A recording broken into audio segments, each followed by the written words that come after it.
The main thing that I'm really getting out of speech therapy is not so much the hopes of Nico eventually learning how to talk, but really it teaches me how to pick up on her cues, and it opens a line of communication between me and Nico. I think that she's always been trying to talk to us and giving us little messages, but I was never able to really pick up on her intentions. And Molly's helped us open up a line of communication so that when I offer opportunities for Nico to make choices or let me know when she wants to start a certain song or an activity, we're able to do that now. And it's something as simple as ready, set, and then Nico says go. I wouldn't have figured that out on my own. So without Molly, I would not have been able to have this communication with her that clearly. Mm-hmm. In fact, that's Nico's first word is go. Hi, I'm Michelle Kay, and I'm a social worker at Golden Gate Regional Center, and we serve children 0 through 3 that have developmental disabilities and developmental delays in all areas of development. We provide those children with developmental services, so anything from speech therapy, occupational therapy, physical therapy, whatever they need to help with their development. And for the last 3 years, I've been working with little one, Nico, and her family, and she's been receiving speech therapy in addition to other developmental services. This is a video of Nico and her speech therapist, Molly, working together during a speech therapy session, and you'll also hear the voice of Nico's mother talking about her experience in speech therapy. Initially, when I learned about the different therapies that were available to us, I didn't quite know what to expect. You know, I kind of joked with myself, like, oh, speech therapy for all the debating skills that she's going to pick up, or like occupational therapy for the job she's going to have one day.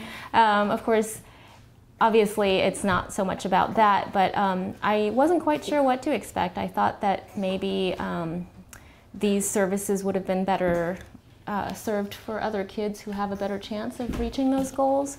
But now I realize that it's absolutely crucial to my relationship with her. 5 little ducks went out to play. Quack, quack, quack, quack. But only 4 little ducks came back. Over the hills and far away. Mama duck said, quack, quack, quack, quack. So I'm Molly Eisman. I'm a speech therapist at the CPMC Child Development Center. And this is Nico. And we've been working together for going on 2 years, I think.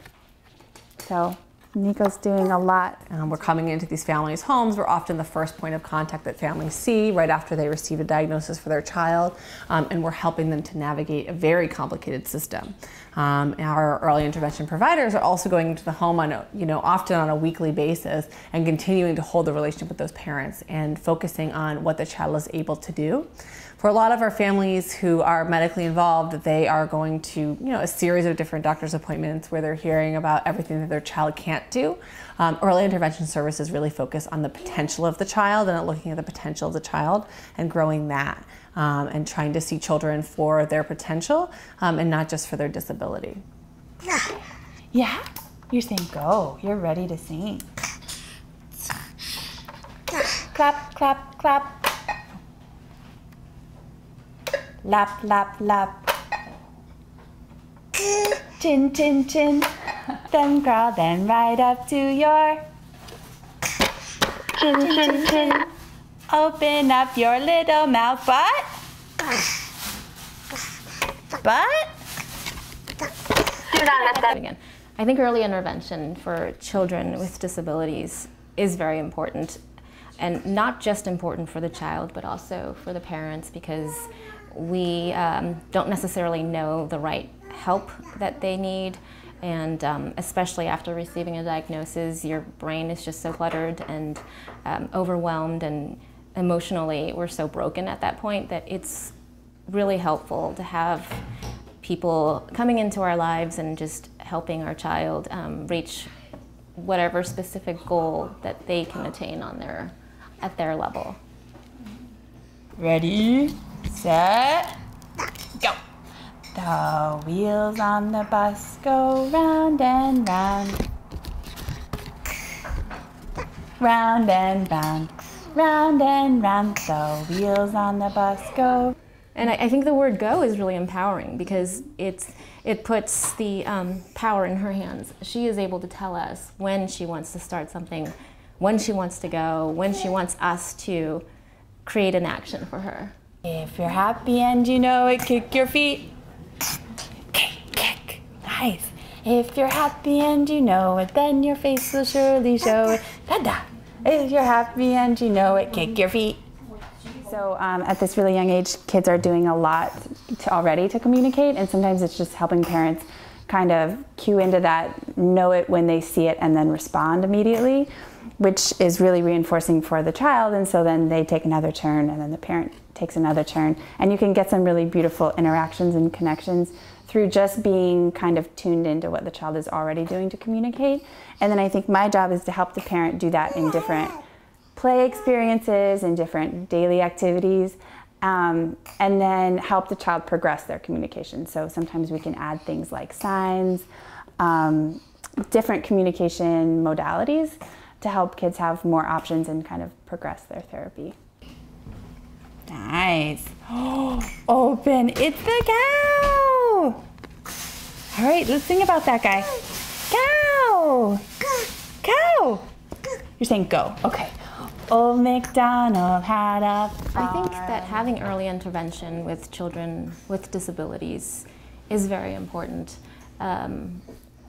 Receiving a diagnosis for your child is so devastating that I think most parents wouldn't know what to do or where to go, or be crafty enough to come up with the system on our own. And I think having professionals help us in, with the knowledge that they have about how children develop in their own pace, I think is really important.